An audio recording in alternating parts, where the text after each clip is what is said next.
Katika wiki iliyopita na mapema hii leo, Rais wa Marekani Donald Trump amesema alitaka kuchangia katika uteuzi wa kiongozi mpya mkuu wa Irani, ingawa aliashiria kwamba angekuwa wazi kwa mtu anayehusishwa na uongozi wa zamani kuchukua madaraka. Alipinga peupe mtu huyo kuwa Mojtaba Khamenei, ambaye amethibitishwa tu kuwa mrithi wa baba yake. Mtoto wa Khamenei simkubali, Trump alisema mapema wiki hii, na saa chache tu zilizopita alisema kwamba bila idhini yake yoyote atakayechukua nafasi hiyo hatadumu kwa muda mrefu.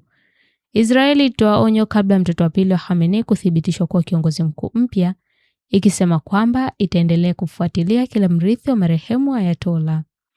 Mjumbe maalum wa serikali ya China anayeshughulikia masuala ya Mashariki ya Kati, Zhao Jun, ametembelea Saudi Arabia kama sehemu ya upatanishaji wake kutokana na vita kati ya Marekani na Israeli dhidi ya Irani, akisema Beijing iko tayari kushirikiana na Riyadh katika juhudi endelevu za kudumisha amani na utulivu katika eneo la Ghuba.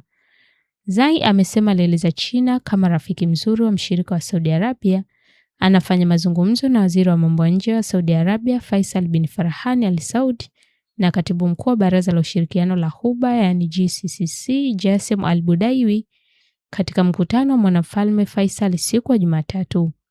Zhao alieleza wasiwasi mkubwa kuhusu mvutano wa sasa katika eneo hilo na akasema kwamba uhuru, usalama na uadilifu wa eneo la mataifa ya Ghuba haupaswi kukiukwa, na shambulio lolote dhidi ya raia wasio na hatia linapaswa kulaaniwa.